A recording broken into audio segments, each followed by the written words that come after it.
Cheers. Cheers. Bridget Jones Baby, the third in the Bridget Jones Diary franchise.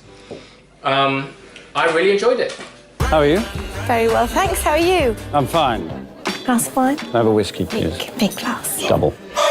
Bridget Jones 1, that came out about 30 years ago. I think the first one's a good comedy, and I think that the second one is my least favourite film of all time. Yeah. It does the usual sequel thing of going, the same again, but abroad. Yeah. The Hangover 2 is pretty much exactly the same as Bridget Jones' Diary 2, which is exactly the same storyline, exactly the same jokes, but in Thailand. Yeah. And then also it has Bridget Jones goes to a Thai prison, and Thai prisons are famously known for basically their breach of human rights and how awful the standard of care for the prisoners and abysmally low. And at the end of the movie, she comes back and gives them chocolate, but they're all like, "Oh, Jones, all you!" And it's like things are worse than that, and it still sort of feels like they're taking a slight, making a light of this rather dire situation.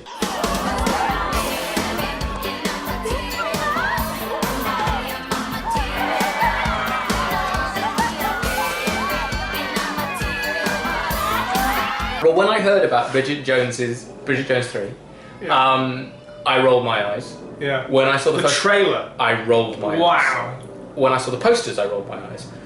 Walking into the movie, I mean, I was looking at the ceiling, around I was rolling my eyes before I got to my seat. Yeah. First joke, rolled my eyes. Yeah. From then on, I stared at the screen, dead on, and laughed from beginning to end. I really liked it as well. I thought it was really good. I enjoyed it a lot. I think it's the best of the three. Easily, yeah. I think it's the funniest. And I think it's also the most the most touching in a way. Yes, yeah, I do as well. They've kind of brought this back down to earth again and made it sort of something that you can recognise. And they're kind of real life situations, and again, it kind of goes back to the comedy is sort of laughing at the awkwardness of like this person's life.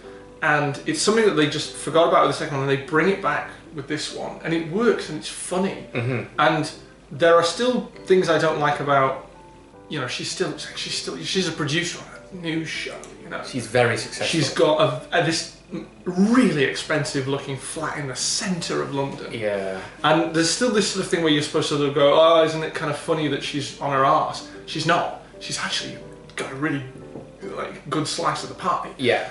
So there are still those relatability issues, but with this one, you do kind of laugh at the comedy, and you laugh at these sort of situations she's in, and they've made it sort of a bit more grounded again, which I liked. I also think that Renée Zellweger, who's fantastic in this, I think she's really funny, is actually the most relatable she's been in all three. Yeah. Because she played Bridget Jones sort of a bit bitchier and a bit more kind of fuck this in the first two, and in this one she really seems a little bit more tragic in a way. She plays it a little bit more vulnerable, and I thought she was really funny in it. Both her delivery of the lines and also her physical comedy was very good. Yeah, she falls over in the mud again, which I didn't need. That's gonna happen. She's single. She ain't got a man. She feels that she's a bit past it now. But her friend, the newscaster on the programme, she says that you need to live life a little more.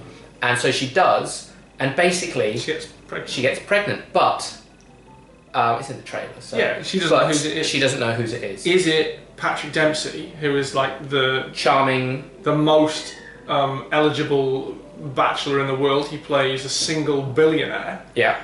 He's every bit as gorgeous as he is in Grey's Anatomy. Yeah. Like, he's just the perfect guy. Or is it on again, off again flame Mark Darcy? Stiff ass Brit. Yeah, with whom she has had a recent run-in after a decade or so of estrangement. Mm-hmm. They have history there. Who is it? Ugh. And it's basically a variation on who she's going to get with. Yeah. Who is it? But and it sounds so obvious, very bloody cliched. And again, it's the second and first movie again, but they've replaced Hugh Grant with another, gorgeous man. It just works. Yeah. I mean, Patrick Dempsey plays the kind of adorable sort of Mr. Perfect role very, very well, because he in real life he pretty much is that. Mm-hmm. He's attractive, he's successful, he's wealthy. He races fucking cars in his spare time. Does he? Yes. Colin Firth, just so bloody charming. Yeah. And funny. He's really funny. He's a funny comedy actor. He's got great timing. And there's a thing about, like, he has a lot of, you know, class. So there's something about him kind of, when it's a classy guy kind of being reduced to something slightly ridiculous, which is always just a classic kind of comedy thing. Emma Thompson. She has a very small role as Bridget Jones's really doctor. cynical doctor. And every scene she's in, she pretty much nails every line. And it's cynical, very funny. So this is Dad, I presume.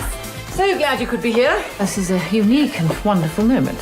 Dr. Rawlings, I wonder if you could maybe do me a little favour. So this is Dad, I presume. I'm so glad you could be here. This is a unique and marvellous moment. I think the ending is a little bit, you know, there's a bit have its cake and eat it too. Yeah, they do and they don't do the obvious thing, which is the strange thing. Because you think, well, they'll do one obvious thing, and then you think, well, no, this is the obvious, and they go and do the other obvious thing, and you think that's worse. But because it's all so charming and funny and fun, you don't. It's fine. You don't care. You do roll along with it, I think. Yeah, it showed me up for being a cynical bastard. Yeah. Yes. Because it showed me that, like, however low the second Bridget Jones went, it shows as long as you make a funny and somewhat truthful movie. Well, okay, if you make a funny movie, it doesn't matter. Yeah. And they made a really funny movie with this. Yeah. If you're a fan of Bridget Jones, you'll love it. And if you're not a fan of Bridget Jones, you know what? You'll probably find it funny as well. It's just a genuinely funny movie. Check your cynicism in at the door. It's really good fun. It stripped me of my cynicism. Okay.